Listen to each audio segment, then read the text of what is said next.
میرا گمان ہے واللہ عالم، میں نے کہا تھا ان باتوں میں اختلاف کی گنجائش ہے، یہ کوئی میں قرآن و حدیث کی روح سے نہیں کہہ رہا ہوں، لیکن جو میرا مشاہدہ ہے افغانستان کی تقسیم ہو جائے گی، پختون حصہ جو ہے پاکستان کے ساتھ ملے گا، اور یہ یہاں پر وادی سندھ جس کو اقبال نے کہا ہے کارواں زی وادی دور و دراز آیت بروں، اس جہاں پر خلافت علی منہاج النبوہ کا نظام قائم ہوگا اور یہاں سے فوجیں چلیں گی، نمبر ایک۔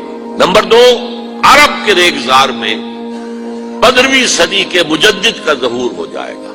مہدی کو ہم مانتے ہیں مجدد، شیعہ مانتے ہیں 12ویں امام جو چھپے ہوئے، ان کے امام معصوم جو ہے 12، ان میں سے آخری جو ہے وہ چھپے ہوئے ہیں غار میں 1200 برس سے، اور وہ ظاہر ہوں گے، یہ ان کا عقیدہ ہے، ہمارا نہیں ہے۔ ہم سمجھتے ہیں جیسے ہر صدی میں اللہ مجدد بھیجتا رہا، اسی طریقے سے میرے گمان میں 15ویں صدی کے مجدد جو ہے وہ حضرت مہدی ہو، ان کی حکومت جا کر یہ فوج قائم کرے گی، عربوں میں دم نہیں ہوگا، وہ اپنی عیاشیوں کی وجہ سے بالکل کھوکھلے ہو چکے، دولت کی فراوانی اور عیاشی۔ یہ بھی سننے میں آتا ہے دروغ برگردن راوی کہ اگر کوئی فوجی قافلہ ان کا چل رہا ہوتا ہے تو وہ بجائے ٹرکوں میں بیٹھنے کے وہ اپنی کاروں میں بیٹھ کے ساتھ ساتھ چلتے ہیں، وہ ٹرک خالی چل رہے ہوتے ہیں، ٹرک کی سختی جو ہے، سخت سیٹ جو ہے برداشت کرنا ان کے بس کا روگ نہیں ہے۔ یوتیون للمہدی، جانی سلطان ہو، اس کی حکومت کو مستحکم کرے۔ پھر حضرت مہدی کی طرف سے شروع ہوگا معاملہ جہاد، اور یہ سارا جو ملک چھوٹ ہم مسلمانوں کے ہاتھ سے نکل گئے تھے یہ واپس لے گیا۔ اس میں ایک کوشچن ہے جو میرے ذہن میں بہت عرصے سے تھا، جس کا کہ جواب اب مجھے سوچا ہے، واللہ عالم، یہ ساری باتیں میں کہہ رہا ہوں میرے گمان ہے، کیسے ہوگا کہ اتنی بڑی طاقت ایٹمک پاورز کے مقابلے میں مسلمان دوبارہ میدان میں آ کر اور جیتتے چلے جائیں؟ میرا گمان یہ ہے واللہ عالم، اس پورے معاملے کا سارا جو ہے ارینا جو ہے وہ ہے مڈل ایسٹ، یورپ، جس میں حدیث میں آیا ہے کہ رومی عیسائی 80 جھنڈوں تلے تم پر حملہ کریں گے اور ہر جھنڈے کے نیچے 12,000 فوج ہوگی، 10 لاکھ۔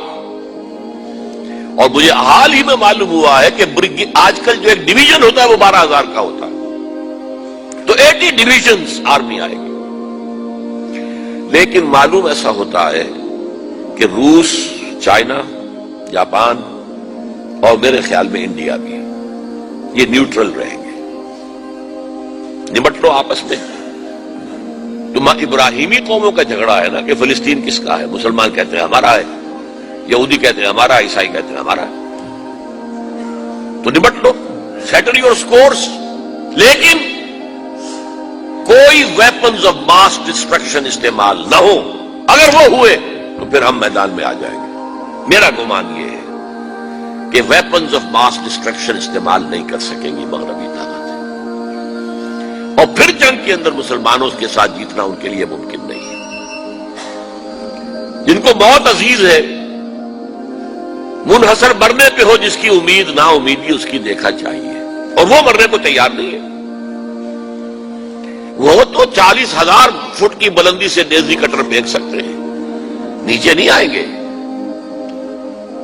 اور جب نیچے کچھ اتنے تھے تو جو حشر کیا تھا، تو جو بات کہی تھی رمزفیلڈ نے، ویری ٹینیشیس فائٹرز، یہ افغانستان افغان والے جو ہیں یہ تو چمٹ جانے والے ہیں، یہ ایسے جنگجو ہیں، ان سے جان چھڑانی مشکل ہے،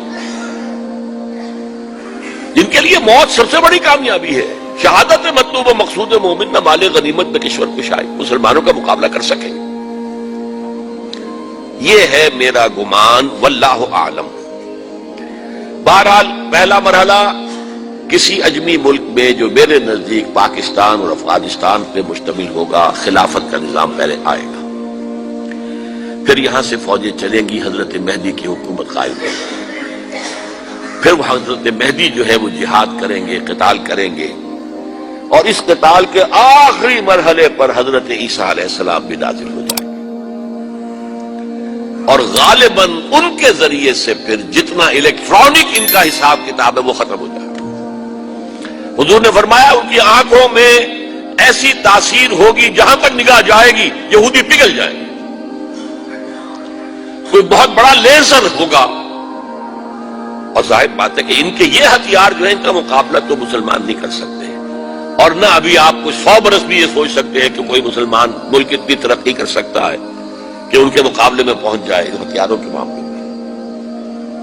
تو یہ اصل میں جو شخص سراپا معجزہ تھا، حضرت عیسیٰ جو ہے سراپا معجزہ، پیدائش معجزہ، آسمان پر اٹھایا جانا معجزہ، خلق حیات، بنایا مٹی کا پرندہ پھونک ماری اڑنے لگا، احیاء موتا، مردہ کو کہا اٹھو قم باذن اللہ، اٹھ گیا چلنے لگا، مادرزاد اندھے کے آنکھ پر ہاتھ پھیری اور اس کو آنکھیں اللہ نے دے دی، کوڑی کے جسم پر ہاتھ پھیرا اور کوڑ صاف۔ اس سے بڑے معجزے تو کسی کو دیے ہی نہیں گئے، سراپا معجزہ۔ وہی آ کر آخری جو بھی ہوگا معاملہ، اس کے اندر حضرت عیسیٰ کی معجزاتی شخصیت جو ہے در حقیقت وہ فیصلہ کن ہوگی۔ میرے نزدیک یہ ہیں وہ چیزیں جس کی بنا پر میں سمجھتا ہوں کہ حالات جو ہیں جدھر جا رہے ہیں، حضرت عیسیٰ کے آنے کے بعد دو نتیجے نکلیں گے۔